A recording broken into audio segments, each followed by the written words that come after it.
भारत की बढ़ती ताकत का एहसास इसी बात से लगाया जा सकता है कि इस मुश्किल घड़ी में भारत की मदद ना करने पर American senators, law makers, congressman सबने जो बाइडेन का जीना आराम कर दिया है और भारत के प्रति ऐसा रुख अपनाने पर अब अमेरिका में उनकी कड़ी आलोचना हो रही है।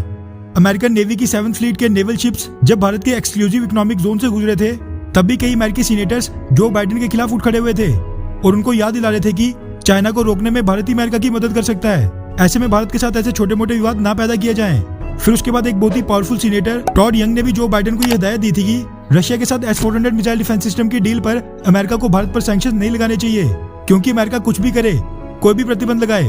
मगर भारत रशिया से S-400 मिसाइल डिफेंस सिस्टम हर हाल में खरीद कर रहेगा। ऐसे में प्रतिबंध थोपने से बेवजह अमेरिका और भारत के रिश्ते खराब होंगे। वहीं उसके कुछ ही दिनों के बाद अमेरिका में कई सीनेटर्स ने WTO में कोविड-19 वैक्सीन के इंटेलेक्चुअल प्रॉपर्टी राइट्स के वेवर मुद्दे पर भारत का समर्थन न करने पर प्रेसिडेंट जो बाइडेन को आड़े हाथों लिया था। और ये सभी घटनाएं ये साफ दिखाती हैं कि आज की डेट में इंडिया ने अमेरिका में कितना गुडविल बना लिया है। लेकिन फिर भी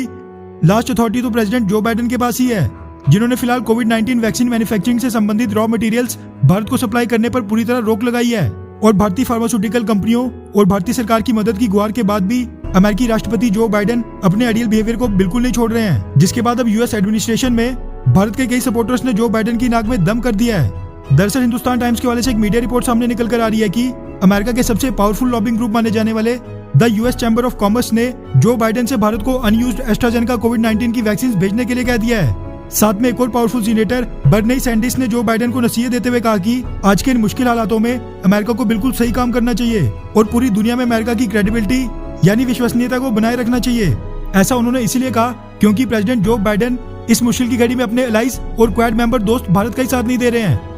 उन्होंने हाउस ऑफ रिप्रेजेंटेटिव और बाकी 100 से अधिक मेंबर ऑफ हाउस के साथ मिलकर जो बाइडेन को एक लेटर लिखकर सुझाव दिया कि जो बाइडेन को WTO में कोविड-19 की वैक्सीन के इंटेलेक्चुअल प्रॉपर्टी राइट्स हटाने के भारत और साउथ अफ्रीका के प्रस्ताव को अमेरिका की तरफ से अपना समर्थन दे देना चाहिए। इसी के साथ कांग्रेस वुमेन राशिदा तलाबीब ने भी जो बाइडेन से आग्रह किया कि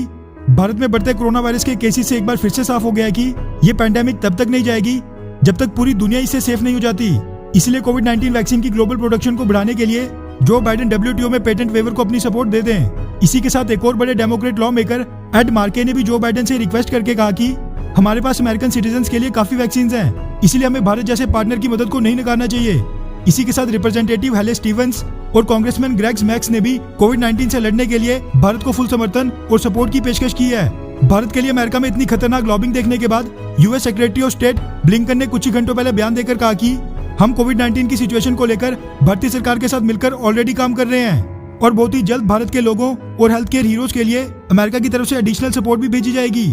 मगर आपको बता दूं कि जो बाइडेन की तरफ से इस बयान के अलावा अभी तक कोविड-19 वैक्सीन का रॉ मटेरियल प्रोवाइड करना हो या फिर मेडिकल ग्रेड ऑक्सीजन सप्लाई करनी हो या फिर किसी और तरह की मदद का ऐलान जो बाइडेन प्रशासन ने अभी तक बिल्कुल नहीं किया है। वहीं रशिया, जिससे हम अमेरिका के करीब जाने के चक्कर में रिश्ते खराब कर रहे थे, उसने सबसे पहले भारत को मदद का हाथ बढ़ाया है। इसीलिए भारत को अपनी फॉरेन पॉलिसी जो अमेरिका की तरफ टिल्ट हो रही थी उसको भारतीय सरकार को एक बार फिर से रिव्यू करना चाहिए। वैसे ये सब देखकर आपको क्या लगता है कि क्या अभी भी भारतीय सरकार को अपनी फॉरेन पॉलिसी अमेरिका के ज्यादा करीब करनी चाहिए या फिर रशिया के,